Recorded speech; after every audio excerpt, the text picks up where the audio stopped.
Hey everybody, I've got something else abandoned to show you, although probably not so much abandoned as much as just forgotten about. It's associated with this building here that may in fact be abandoned. That's an abandoned fishery right there. Even though it looks pretty good, it's really bad on the other side. And what's interesting over here are all these abandoned or just no longer used fishing nets, Japanese fishing nets and floats. These are really neat items to see. They've been here forever. I've been coming here for almost a decade, and they haven't moved an inch. This never been opened.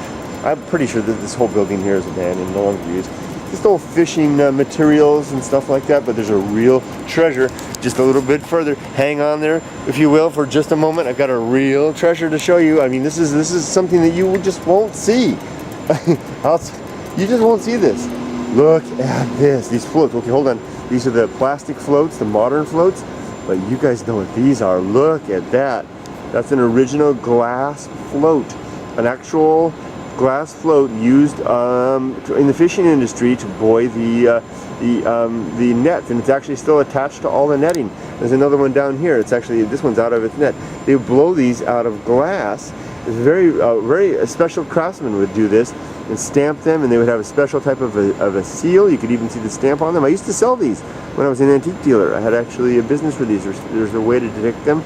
These things, in the past, they would come undone off the nets and storms and drift around the Pacific and wind up on the beach throughout North America, from Alaska all the way down into California, and maybe even to Mexico even. Isn't that cool? Glass floats. Those are big ones too. And these two right here. And I wonder if I can see the stamp on there. This is the plug right there. There's the seal. Let's get a close look at this. There's the seal right there. That's where they would have blown it, and they would put a glass seal over it to seal it. And sometimes they would put a little mark on there. I don't see it, to mark the maker's name. So that's what it looks like without the net, and that's what it looks like with the net around it. Great shot right there. I can't believe how lucky I am to actually see this. There's the plug on that one. That one may have a seal. It looks like it has Yama on it. There's another plug right there. That looks like it might have the Japanese kanji for Yama. Doesn't that look like Yama right there? Or maybe it's just a 3, or maybe it's just marks. I don't know. Who knows? But intact and wow. Intact and wow, that's a good way to describe it.